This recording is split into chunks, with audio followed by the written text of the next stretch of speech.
The pandemic was very, very unforgiving for a lot of restaurants, and you decided to not only start a restaurant business, but start a luxury item business that only sold one thing, the Wagyu chopped cheese. Yep. How were you guys successful in such an unforgiving time in New York? So just to let you know, it was no PPP loans. It was not PPP, boys. 10 weeks of meetings. And everybody's girlfriend was like, yo, you keep doing these meetings. You ain't come home with no money. Like, what you doing with these meetings? And we sold 57 pre-order sandwiches within the first, 48 hours. So we was like, holy shit, all these people send us their bread. Like, we got to actually make the sandwiches now. Now, the pre-order model is interesting because it sounds like you were able to gauge how much interest you actually had in this. Yeah, because it was the pandemic. Everybody was popped. So we wasn't finna invest $3,000 in, groceries hoping to sell a sandwich. So I feel like in a lot of these business podcasts, we talk about investments, we talk about seeding and all of these things. So you feel like you have to be well versed and have a whole bunch of money to start this. But there are other people that the vision. I love. As long as you got the vision and the hustle, and I feel like that's what's the most important thing. Hey guys, welcome to Your Hero's Journey, a business podcast about the holistic journey of what it takes to be a successful entrepreneur. So that includes everything from the tactical business perspective, spirituality, personal values, personal habits, and everything in between. I am your host, Savannah Hart from Brooklyn, New York, and today I have a fellow Brooklyn, New Yorker with me, Mitty, who is one of 3 founders of Shmackwich. Shmackwich is home of the Wagyu chopped cheese, the only Wagyu chopped cheese that is in New York currently. And if you're not familiar with what a chopped cheese is, it is essentially a sandwich that before you could only find on a bodega or a corner store. Now, we have the elevated chopped cheese that includes Wagyu on a French baguette and costs $20. $25. $25. The price is up. Yesterday's price is not the same. Definitely not. What's interesting to me is that this particular business, which is now so successful, you have your own brick and mortar in Chelsea, one of the most expensive real estate locations in New York City, if you don't know. And you started this business within the pandemic. Yep. And the pandemic was very, very unforgiving for a lot of restaurants, to be specific. I think about 4,500 restaurants closed during the pandemic. And you decided to not only start a restaurant business, but start a luxury item business that only sold one thing, the Wagyu chopped cheese. Yep. How were you guys successful in such an unforgiving time in New York? So just to let you know, it was no PPP loans. It was not PPP, boys.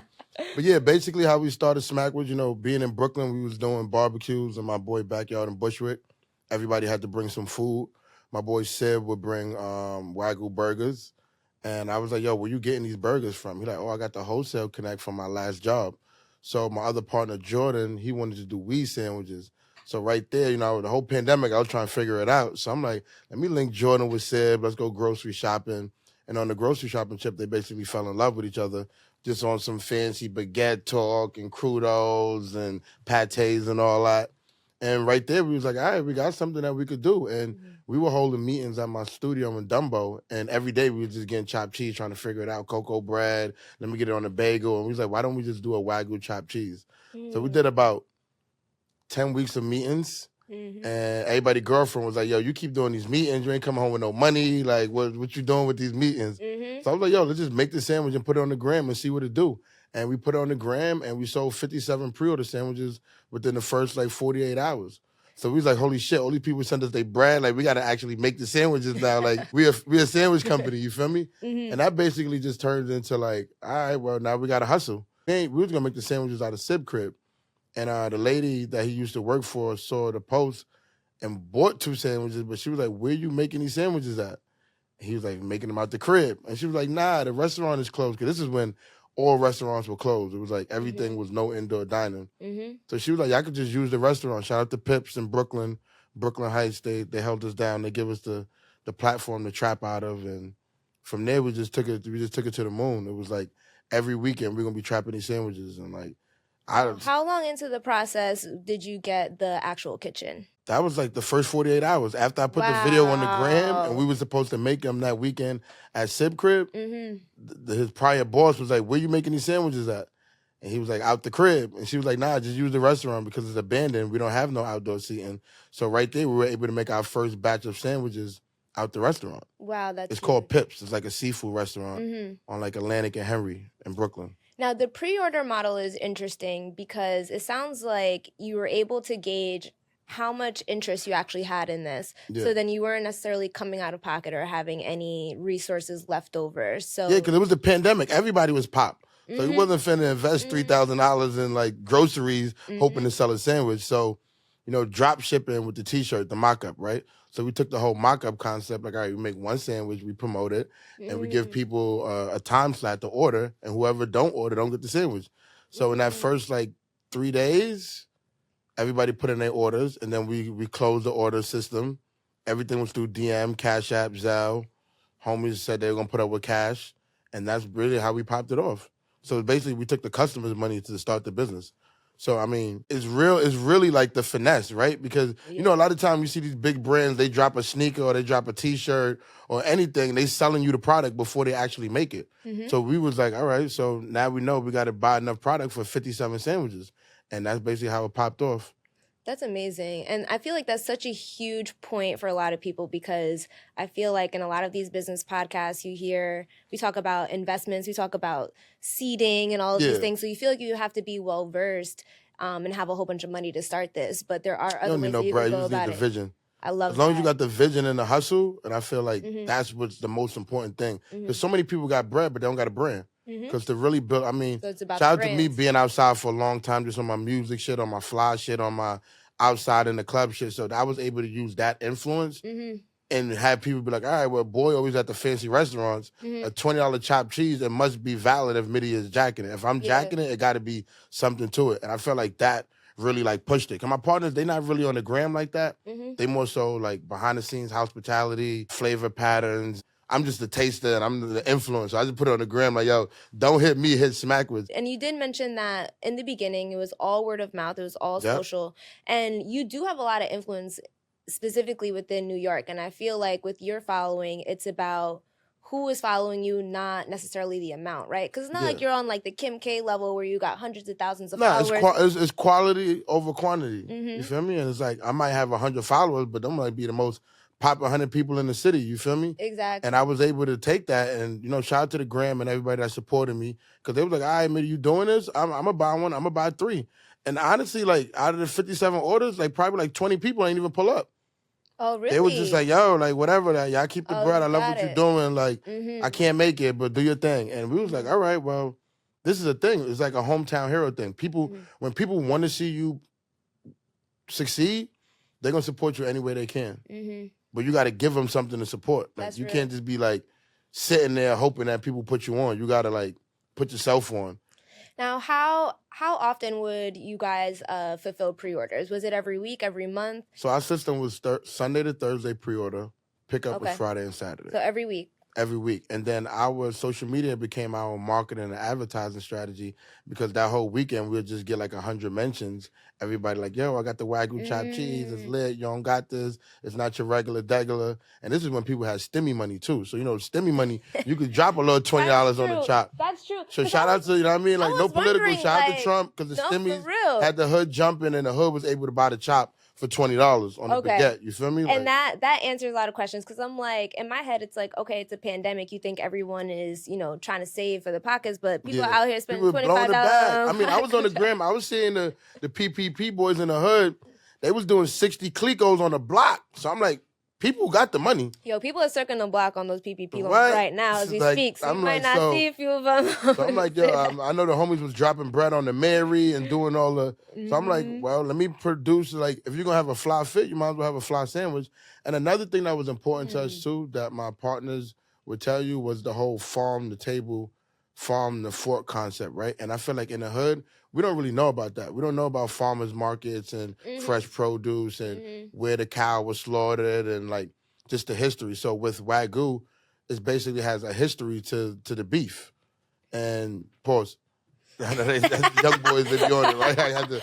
I'm not probably the first time I ever said pause on camera, but it was just basically giving you like a history of the food that you're eating. And I feel like in our communities, we don't have access to that. So it was an opportunity for us to really trick people into eating a healthier product. Because, like, no disrespect to the Akis, like, shout out to Haji's Uptown. They started the wave with the chopped cheese. But them patties be sitting in the freezer sometime a month, 3 months, 4 months, because they buying big bulk. Our produce is coming in fresh. Shout out to Heritage. Every week, fresh produce. Every other day, fresh produce. So it was giving people, and that's why the product is $20, because you're getting some fresh shit. You're not getting no Costco's beef, no old lettuce, no old hero bread that's been made. And you feel like when you market it that way to your audience, that they get it and they understand it? Because to your point, that's not really something that's in our vocabulary or on the top of our minds. Yeah, what's like crazy if it tastes is good, it tastes good. we never even really marketed that way. I think people were just like so excited to try Wagyu at an affordable price. You know, when you go to a fancy restaurant, STK, Roof Chris, Wagyu gonna cost you about $200 or some expensive, crazy number. So we was bringing Wagyu to the hood at an affordable price. So people, they didn't even care. They're like, what, Wagyu for $20? Let me get that. You know what I mean? Like, and they could still stump with it's a flex. So I feel like the whole social media pandemic, everybody being home, restaurants being closed, everybody got a little bit of stimmy money. People want to flex. They don't know how to flex. You can't flex in the club, popping bottles, clubs is closed. So it's like, yo, for $20, I can flex a chopped cheese. And who don't love a chopped cheese? Yeah. And it was like, I feel like we gave chopped cheese this moment as far as like taking it out the bodega and bringing it outside. I agree. And now you see a couple people doing and I love that. And we love to see it. And I tell the young boys all the time, it's like, for me, it's like I seen what happened with Ralph Lauren and how, in the black community, we always made brands pop, but there's never no black CEOs. There's never no, we always taking the money out of our pocket and putting it in somebody else's pocket. And no disrespect, but I get them that money going back to Yemen and all them other places. Like, they not building schools. They not employing. I mean, I've been going to bodegas my whole life. I never seen no black person in the bodega. So for me, it's like, I'm going to keep putting money in their pockets. Or when do we say, all right, this is something we love. It's hip hop. How can we monetize this? How can we make money off this and open new doors for us? And that's what we did. And at the end of the day, it's like, I'm from the hood. I can't gentrify nothing. It's reverse gentrification, if anything. Yes. Like, it's black folks moving into the rich neighborhoods now. You feel me? Like, and that's what we did. It's like we kicking down the doors. And I feel like we got nothing but love for that. You feel me? Like, some of our orders was coming from, we used to lose money because we wanted people to get the sandwich, and we didn't have an online platform. So a big order, if you spend $100, we would pay for your Uber. Sometimes we had to clap an Uber, $45. But we wanted people in Harlem to get the sandwich, people in the Bronx to get the sandwich. And that was the losses that we had to take on the back end just to get the product out there. And I mean, our original goal was to make 10 sandwiches and give it to 10 influencer friends. So we used to be there like, who do I know that I can hit up and do all this? And it got to a point like, yo, I'm the influencer. Let me just put this shit on the gram. And then social media became our marketing and advertising team. Like, every day people sharing it. Homies in Miami, homies in London. Like, yo, like, if you're in New York, go tap in with the bros. And that just created, like, an aesthetic. So we're selling $20 at the time. I'm going to tell you how I got the $25, too. How? Well, I was in a club one day, and I was telling the shorty, like, I got a brand. We do Wagyu chopped cheese, $20 chopped cheese. And shorty was like, $20 chopped cheese? Who's buying that? I'm like, nah, people have been jacking it for a minute now. We've been in the game for like a year.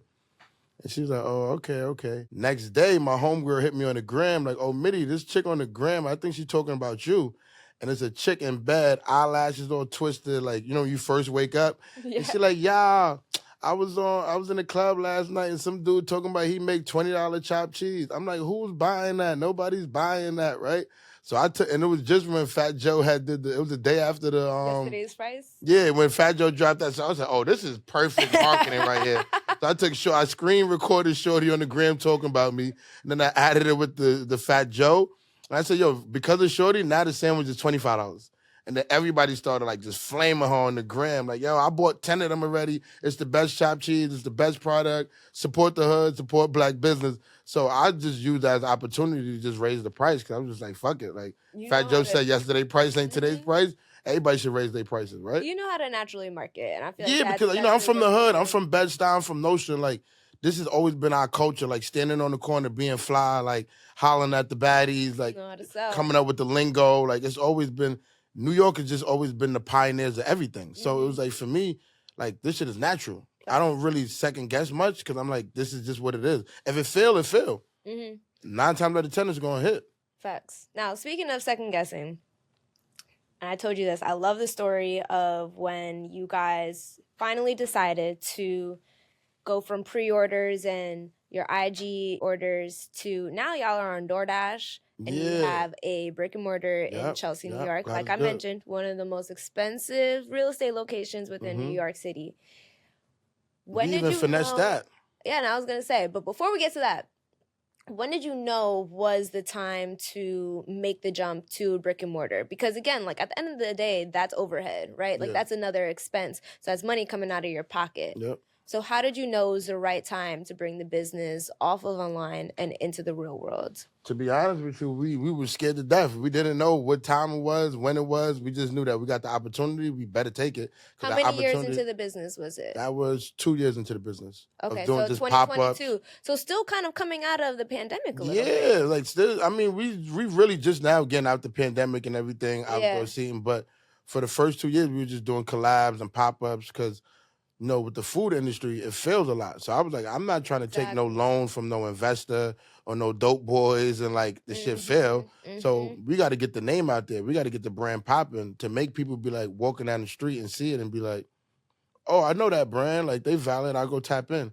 So that's kind of what, when we knew like, all right, if we do a brick and mortar, we done sold enough sandwiches, did enough collabs where we was like filling ourselves with like, people gonna pull up. Did you have a certain like number in mind? Like, okay, we'll do 10 collabs, or if 10 influencers post us? I think it was more so just we've been putting in enough work that it can't fail. And if we do fail, we're gonna learn from whatever we fail from and how to keep it going. Yeah, I mean, because it's like, it sounds like it's more of a feeling versus a number. Yeah. Was it a feeling where it was definitely a feeling because it was never about the numbers. I mean, when we were doing the pre-orders and we had the restaurant, after a while that leasing was up because the restaurant needed their restaurant back. I mean, so we had to basically go off who wanted to open their doors up. So then we had Vaughn Bar. I don't know if y'all know Vaughn. Vaughn is like a classic bar on Bleecker. It sounds familiar. And Bowery. Well, homie was like, man, y'all could make y'all sandwiches in the basement. We need food because this was a time when everybody needed food to serve alcohol.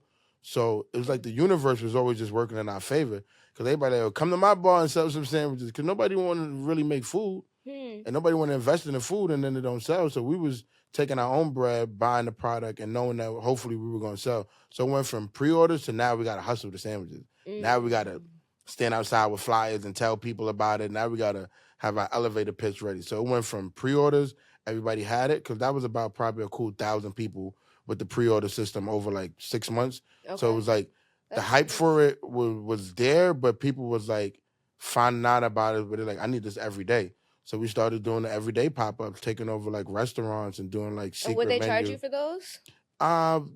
Sometime it would be like a percentage splits. Okay. And other times it was like, we just need food because without the food, they can't open. Yeah. So it was like one hand wash the other. So percentage splits means you're still not coming out of pocket. Yeah, for us it's like I'm from the hood, so you already know. Like we grew up 30 off a buck, right? 30 off a buck was a homie gonna give you the pack, and after you sell it, then you make some money. So it's basically I'm not paying nobody no money until I make money because I feel like a lot of people think like, oh, you know, get this investment deck and let's take these people money. You just put yourself in debt. And one thing in the hood, we never want to be in debt because you want a clean face. So I'm like, I'd rather make money and then break bread than having to owe somebody money because all your funds will go right back to them.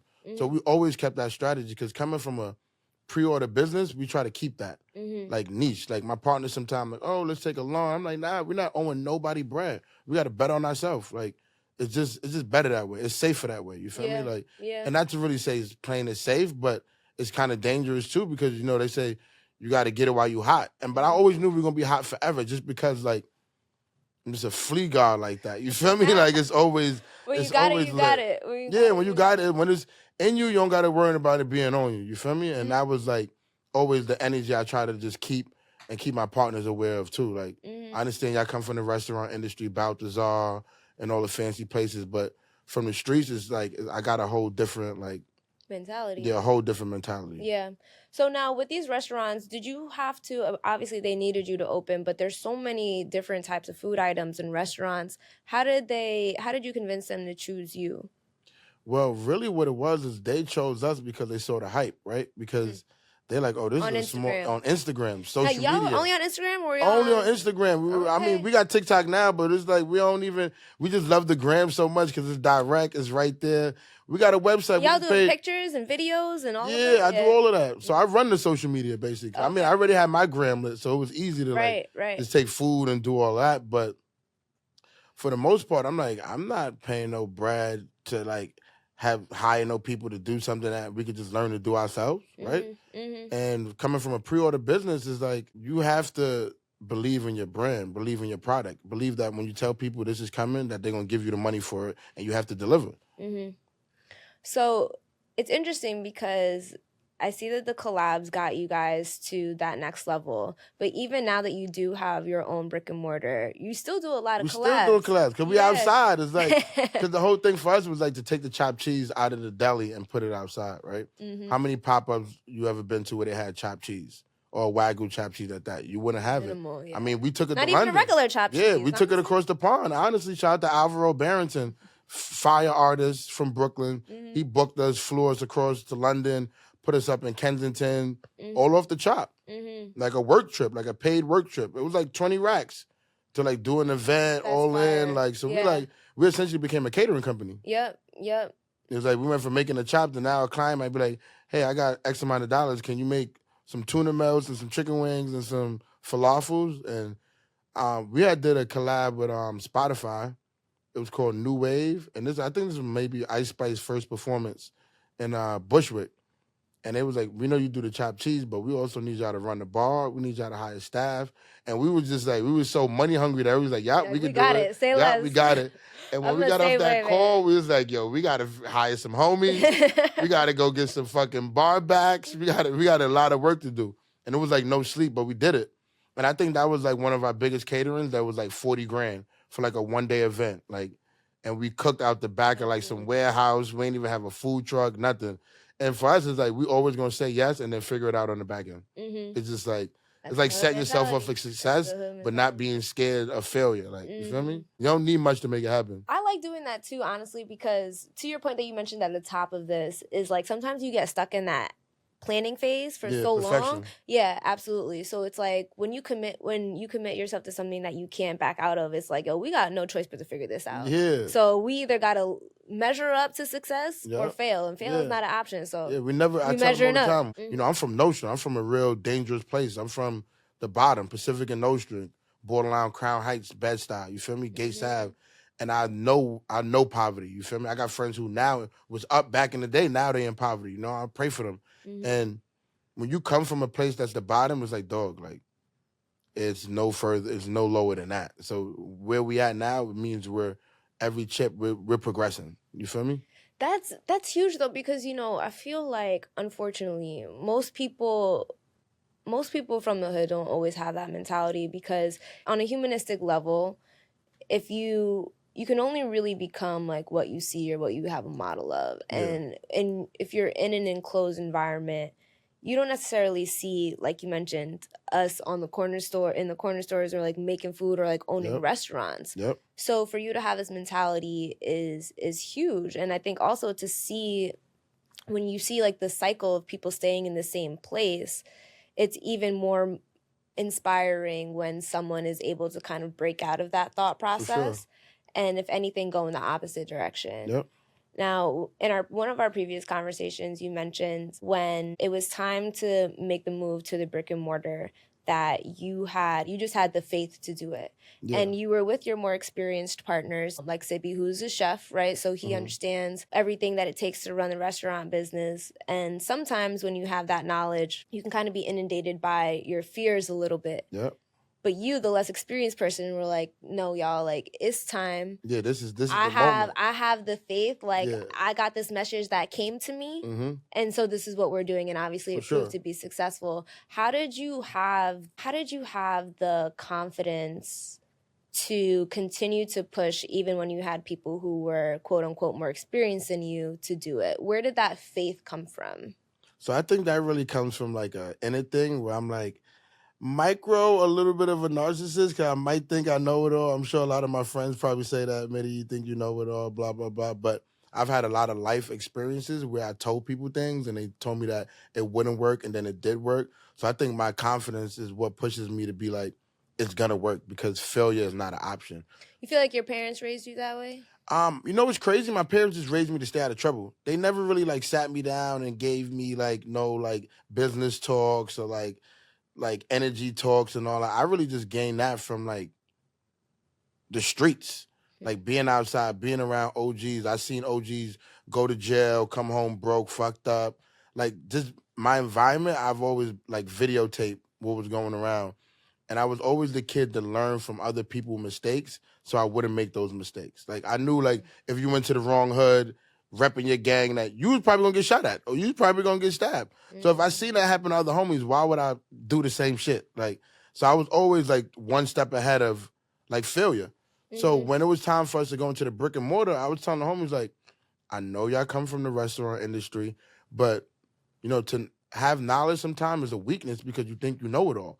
So I know that I'm not that knowledgeable in the food industry. So I might have that one little gem that might trickle down or trickle domino effect to be something bigger than something that you know. Because they might teach you every time you get dressed, you're supposed to put on your shirt first and your pants after. I might be like, nah, you put the socks on, then you put your hoodie. Like, you got to always switch it up because you never know. And it worked. I mean, they said, I told them, I said, if y'all don't want to do this project, I'm doing it. I'm putting my name on the lease. I'm signing all the contracts because this is the universe. I'm big on manifestation. I'm big on law of attraction. When we first started, we were trying to give away 10 sandwiches. Now we got these rich folks telling us they want to give us a whole restaurant. And I told the dude, I said, we don't got no money. So we don't got no money to pay you rent. You're going to have to give us like a commission-based situation. And they gave us a commission-based rent.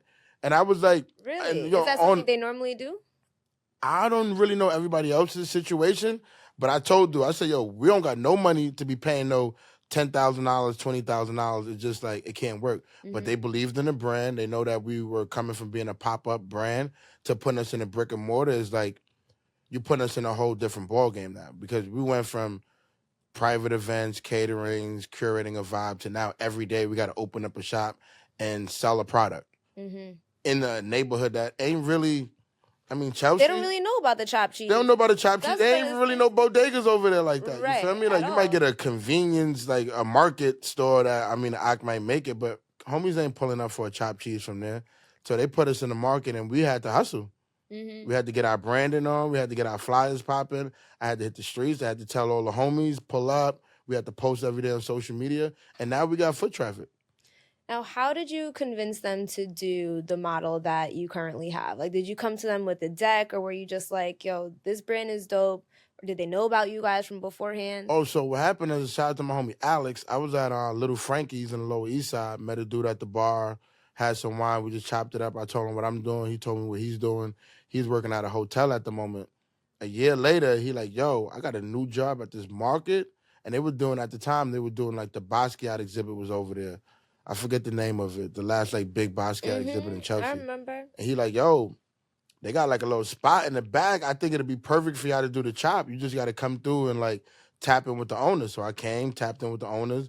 Next day I brought the partners. We made the sandwich. By the third day, we had a contract. They was like, yo, we love the sandwich. We see what y'all got going on the gram. We need the foot traffic. We feel like y'all be the foot traffic. We want a black-owned business over here. We need y'all. And we was like, all right, let's go. So when people believe in your brand, it's always easier to like work with people. So I've always been the type of person, I never like beg for favors. Like in Jamaican culture, you said, when I beg for nothing. Like, you feel me? Like, I'll be hungry, but I won't ask you to feed me. You feel me? If you see that I'm hungry, you're going to offer. You're going to dish it out. So I'm always like on some like, if these people are saying they fuck with us, let's fuck with them, right? Like, let's not look for people who don't fuck with us to try to make them fuck with us. Like, that's just corny shit. Like, you feel me? Like, that's not how I grew up. It's like, I don't fuck with people who don't fuck with me. Like, I don't care how big of a celebrity you got, how much money you got. If you don't fuck with me, I don't fuck with you. But if you fuck with me, I'm gonna fuck with you right back. You feel me? And that type of energy and that type of respect goes a long way. When a person actually believes in your brand, like, and don't get me wrong, we be wilding out at the restaurant, rolling up weed, like playing trap music. You know, we from the hood, so we bring that aesthetic, and they love us though. You know what I mean? We have our meetings. They be like, "Yo, y'all gotta chill, y'all gotta chill." Like, nah, it's the culture. We gotta up it, like. But it's like it's beautiful. Yeah, we gotta up it, but it's beautiful. You know. It's beautiful when people believe in your brand and they want to work with you, right? Like Yeah. for instance, our relationship, we've known each other for what, 5-6 years, and so it's like when we want to, it's like that I respect you the same way you respect me. So it's not even like we're working; it's like we just kicking it, and that's what's important when you could work with people that you have a relationship with. And I feel like that's why I don't really like on the music tip. Why I don't do features with artists because I don't really. If I don't really fuck with you, I'm not gonna do a song with you. It's just like it's not organic. Yeah, I was gonna say it's like not forced. it's not Like you authentic. forcing a wave. Like Yeah. you can't force a wave. Like it gotta be natural. Absolutely. And honestly, I feel like it seems like the through line of your story is relationships, because I feel like every time I ask you something, you're like, yeah, actually, shout out the homie so and so, and it's like then that led to that and led to that. Yeah. Yo, everybody think you need money. You need connections, respect. You feel me? You treat people with love. You be yourself all the time. Yo, relationships will get you further than money sometimes. Yeah, I agree. You feel me? I agree. A person can give you $10,000 and you blow it and it's over. You tell a person, nah, I just need you to come through to this meet and I need you to put this dinner party together for me. I need you to tell this person about me. Like that favor sometimes could get you further than a little bit of money. Because money go fast. But relationships last forever. You feel me? Like absolutely. I would say I got honestly probably every job from relationships from someone that I know. And of course, like I show up, right? Like we always show up, and you come all the way through. You go above and beyond. But that door opening, a lot of times it's got to be, if it's not God, it's got to be somebody else opening that door for you. So something I want to say to people out there too, man, if you in the crib and you're trying to figure it out, you don't know what's the next motion, what's going on, value your relationships. Everything ain't built on money. When I opened up the restaurant, my account was -$9. Like our first day, we was -$9 because we had to buy all the product. We had to buy all the packaging. We was broke.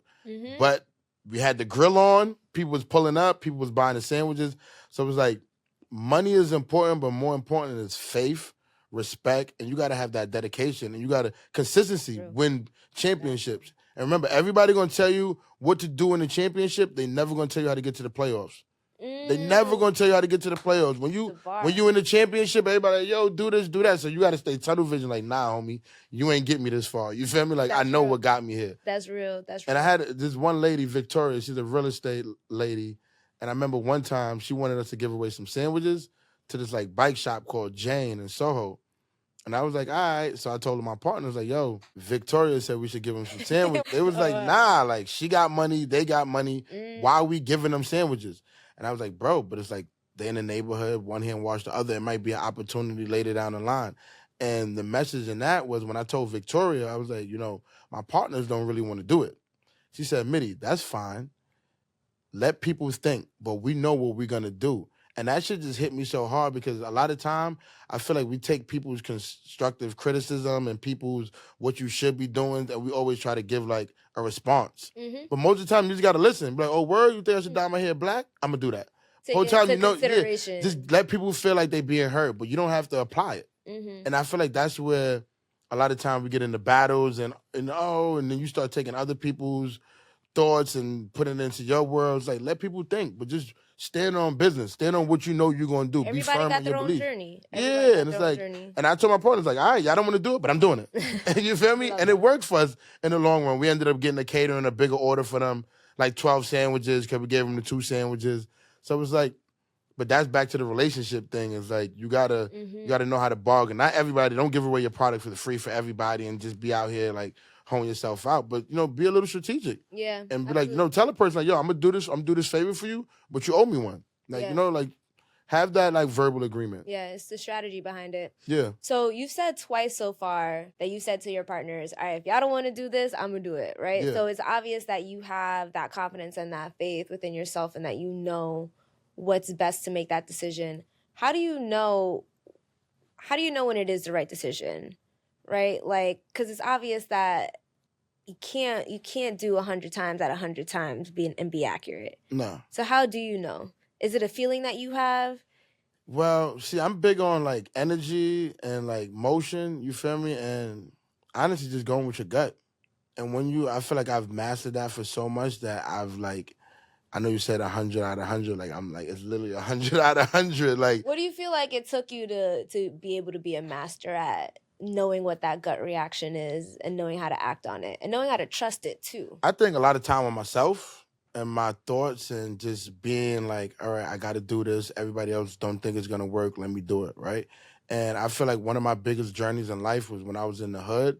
I used to tell my friends, like, yo, it's more out there than just us being on the block. Like, we don't got to sell drugs. We don't got to be gang banging. Like, look at the OGs. They 40, 50. Like, they don't got no businesses, don't got no real estate. Like, we can't fall for that same trap. And I had to literally separate myself from my childhood friends because they was on some, nah, the block is it, the block is it.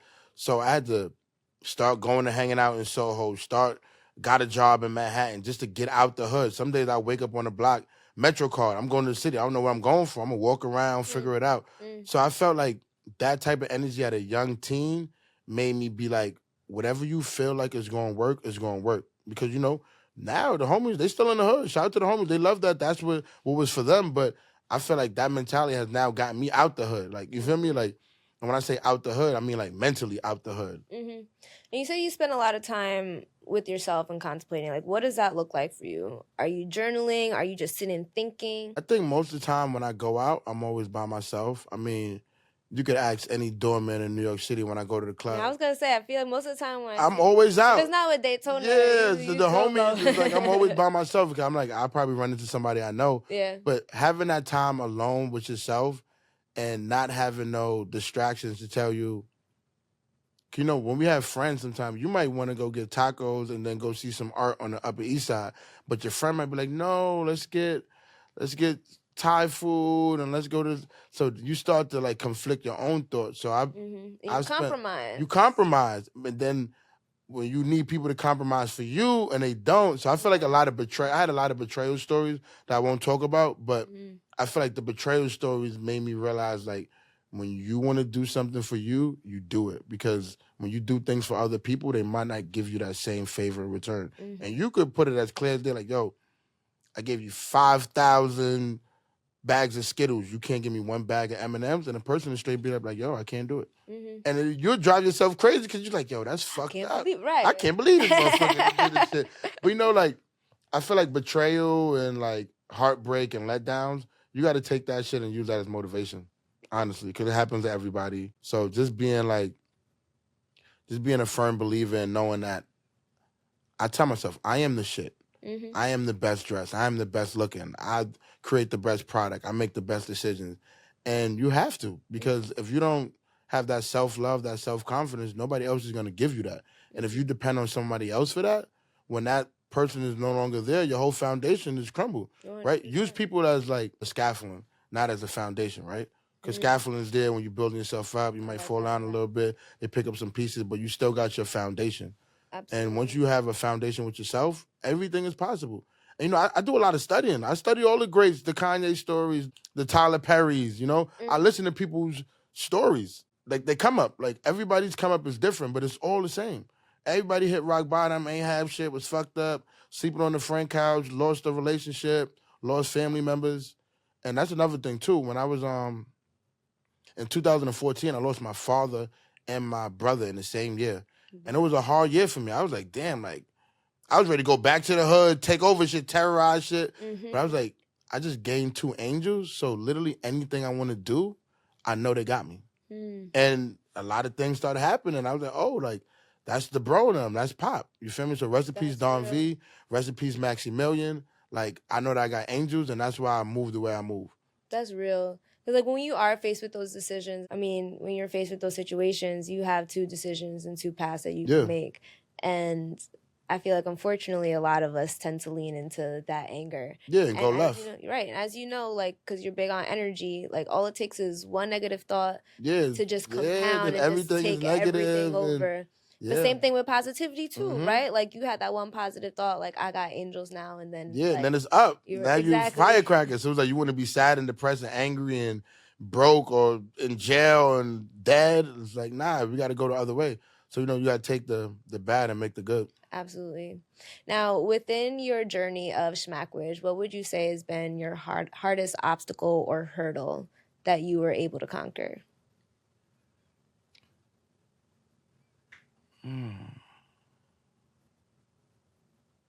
Consistency.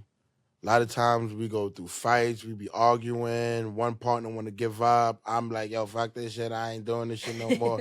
So, but I got a good friend by the name of MF, and he came to when we was doing the pre-orders, and he said, yo, Mitty, I know you, you've been my best friend for a long time. You doing this right now and it work, do it 10 times. Do it 100 times.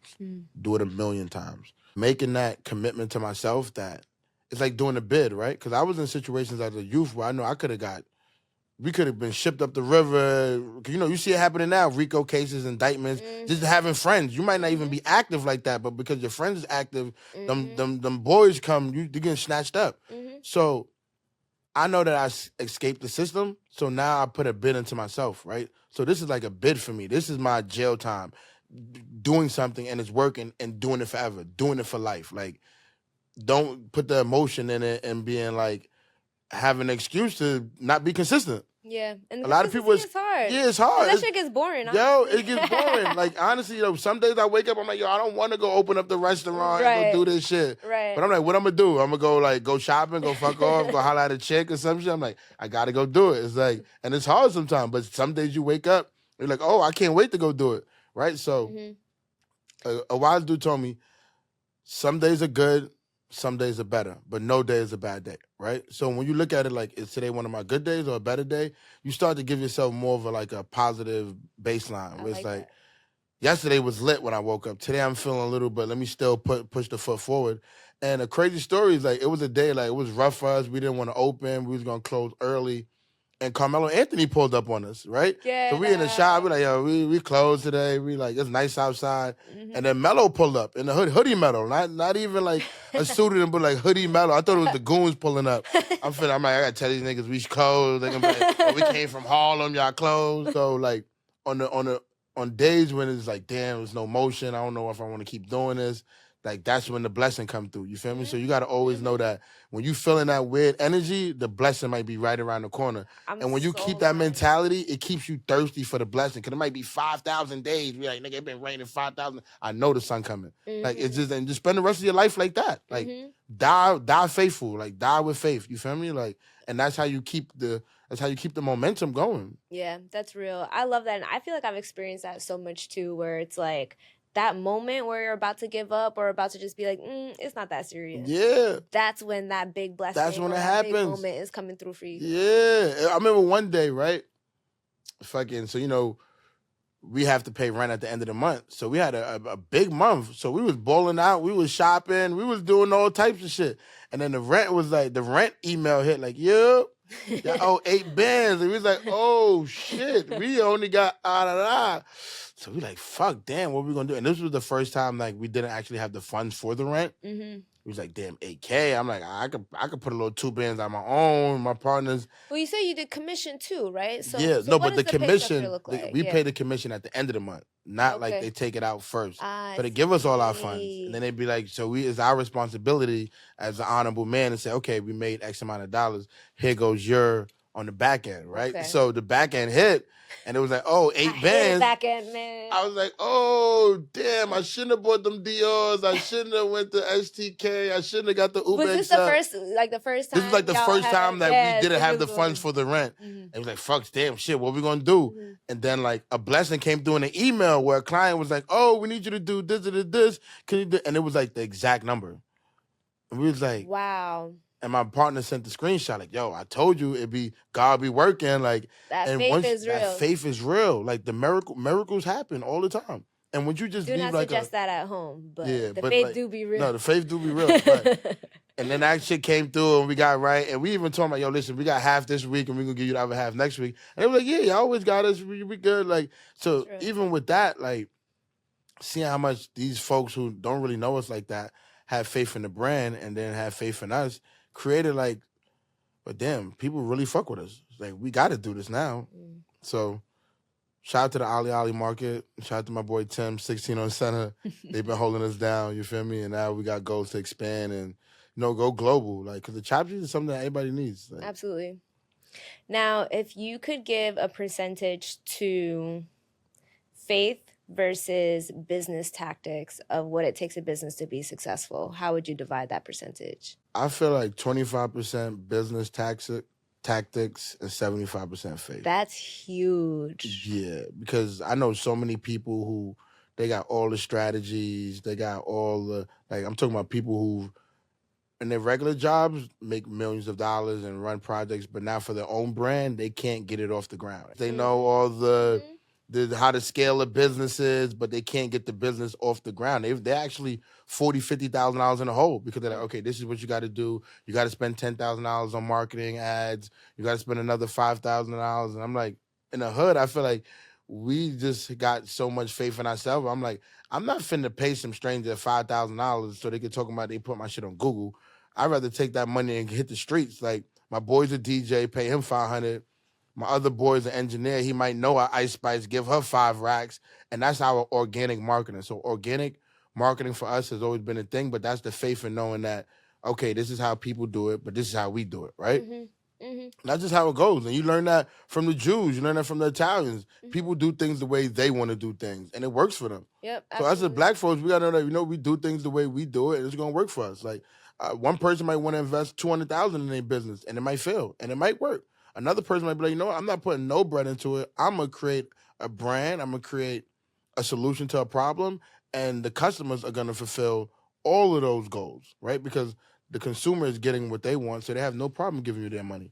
And that's what you really want to have the faith in. So you got to have faith in knowing that if the product is hot, it's going to sell. That's just what it is. Because you can have all the money and all the tactics and if the product is not hot, it's not going to be hot. That's real. Right? You gotta got the artists put out bad music all the time. Yeah, the sauce, you got to have it. Yeah, facts. Y'all definitely have it. Okay, so you mentioned going global, and when we were talking about your collabs, it was really intriguing to me because when you started to describe it, how like people just want chopped cheeses in their restaurants, it started to remind me of the same business model as the Impossible Burger, right? Where it's like they don't got the Impossible Burger shop. It's like they sell their items to all of the restaurants, and now you have a vegan option on your menu. Is that the same model that you foresee Shmackwich taking, or do you actually want to open brick and mortars globally? That's a good question.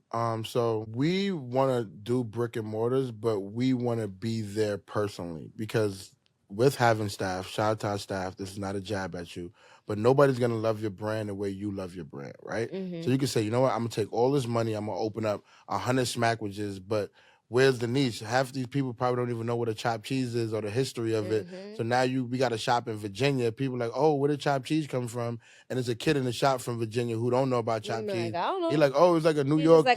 He's just like a high schooler. So it's like, right? It's bag. like a hype beast almost. It's like people just doing it for a bag.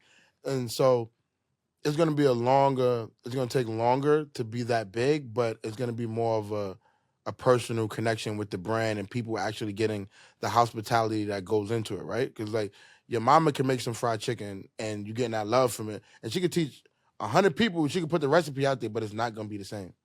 So for us, we want to keep it tight, keep it organic, and keep it New York, right? But I was talking with one of my friends, and she said, we just got to create like you know when you go to like those schools and they give you the videos and they teaching you like a training video. Yeah. So we got to make like a training video on how to be like a New Yorker. I was gonna say that, but y'all should probably do, like, if you really trying to like impact, go in person to every like onboarding, like when you open. Yeah, you gotta be there so that they could feel your energy. Yeah, you gotta be there. So New York, so exactly. Like, oh yeah, I get this. Like, and then that's when they get exactly. And I feel like that's why people pull up on us too, because even at the market, like everybody don't look like us, right? We be coming, I be behind the counter sometime in Evisus and fresh white ups, and people would be like, yo, like, what? I'm like, that's just us. Like, we get fly every day. I'm not going to, like, stop getting fly because I'm making sandwiches. So it's like people like that personal, and people walk by and they're like, you know what? Like, I want to support y'all. Like, because everything else is just, you just supporting or whatever. You know that when you support us, that money going back to the hood. Some way, some shape and form, that money going back to Mama Love or to a baby mama or to the homies or something. You feel me? Like, you ain't invested in something else. This money going back to the community. That's beautiful. Yeah. Now, describe a day in the life of Mitty for us. What time are you waking up? What time are you getting to the shop? What time are you leaving? So the shop opens at noon, and it's crazy. Like, some mornings I wake up at 9, and I'm like, oh, I got time. And by the time I take a shower or even do anything. It's like, oh shit, I got to get to fucking Chelsea. And then a staff might hit me and be like, you know, we ran out of tomatoes, we ran out of lettuce. So now I got to go to the grocery store, buy lettuce, tomatoes. And we might have an influencer so that's you're coming. buying all of this yourself. Yeah, we buy all of the product ourselves. We don't have we don't do because you got to remember, some days we might sell 50 sandwiches, some days we might sell 10 sandwiches.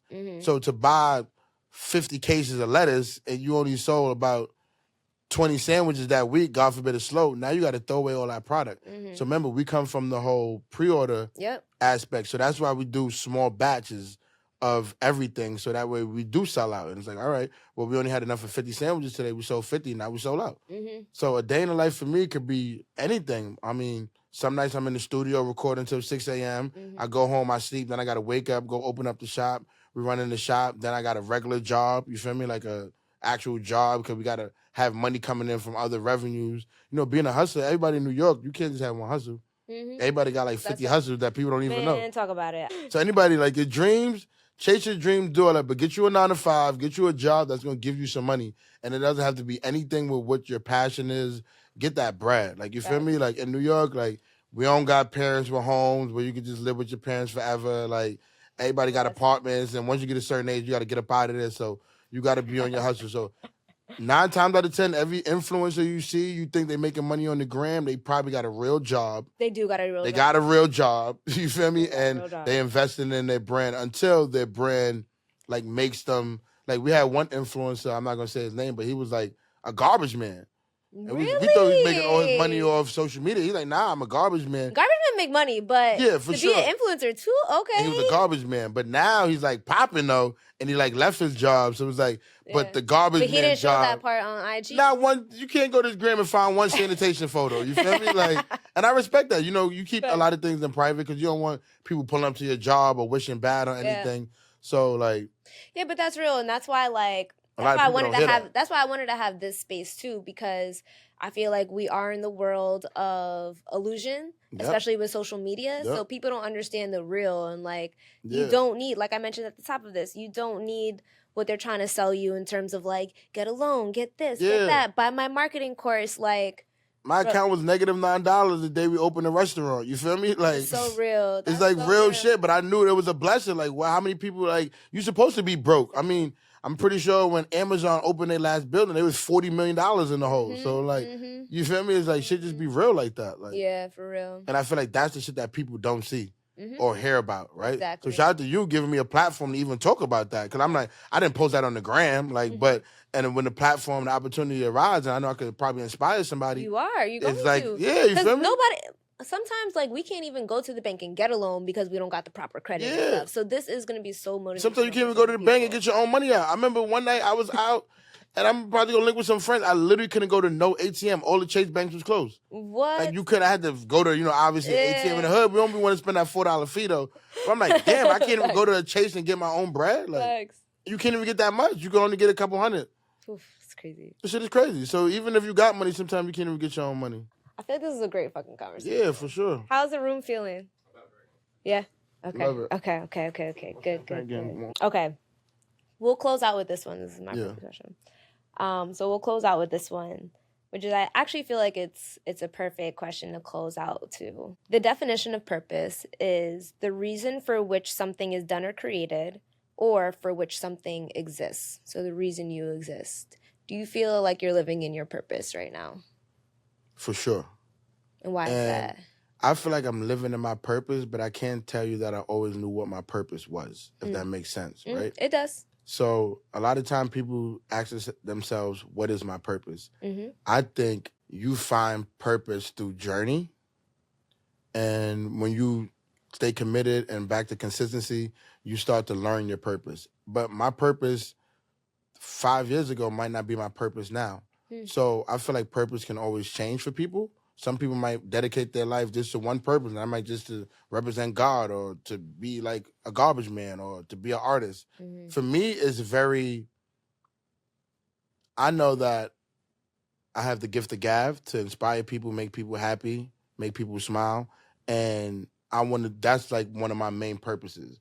And that's another purpose is to make my mom proud. Make sure my mom don't got to worry about me being in the streets or like if a shooting happened in the Bronx or something, she don't got to worry about, oh, my son was probably involved in that. You feel me? So my purpose is to make my family not only proud of me, but make my family safe, where they know they don't got to worry about me, right? And that's what I'm dedicating my life to, because I come from where every day my mom was worrying about, oh, it was a shooting in the hood, you was on Gates, or oh, that was you, y'all on the block, and that shit get tiring as a young and adult. That's stressful. Super It stressful. cause her an aneurysm. Yeah, like getting locked up, your mom's got to come bail you out. So I went through all those experiences at a young age where I'm like, you know what, I'm gonna dedicate my purpose to making sure my mom's is good and my mom's ain't stressed out. So like, it could be a bunch of purposes, but my main purpose is for my mom's, to make sure she don't got to worry about me, that I'm good. I ain't getting caught up in no bullshit, no dumb shit. You feel me? And if I've ever put myself in those situations, I start to think like, how mama love gonna feel about this? You feel me? Like, so it kind of gives you that, you got to have that balance, because if not, you're gonna just be out here wilding. And I feel like that's why a lot of the young boys is wilding. They don't really know that their purpose. Exactly. If you don't know your purpose, your family, your friends, your loved ones, people care about you. When you do dickhead shit, you stressing them out. So like, even if you don't know what your purpose is for yourself, make your purpose be for someone else. Somebody that cares, a grandmother, a neighbor, your Aki at the store. Somebody needs you here. They need you free. Your child that's coming in the future. Like, make your purpose, if you don't know what it is for yourself, make it about somebody else. Yeah.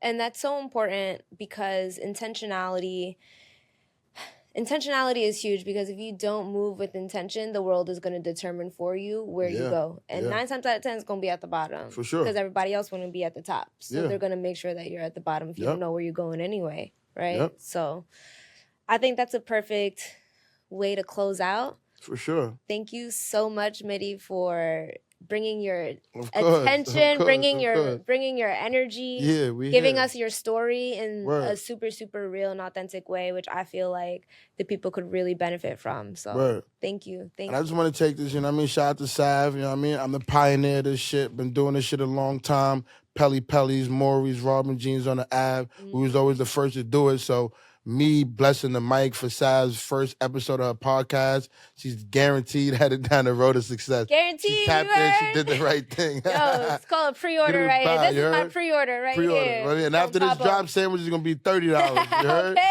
But if you drop Sav's name, you told me that you watch the show, you get a little app or something where they can download it. You show me the app, I'll give you a little discount. Nah, I got to head down. I saw y'all just dropped the General Tso's chicken. Yeah, we got the clip bow. Because the bow, chicken bow. And that's how we do it. We be freestyling. So that's why we did the clip bow. Tell 5 we pull up. You know what I mean? Recipes, Pop Smoke, Brooklyn shit. Damn, for real. You know what I mean? We always, you know what I mean? Brooklyn keep on taking it. You know how we do, baby. Come on, every day. That's it. All right. Mitty Run the City. We out. Out. Zoom.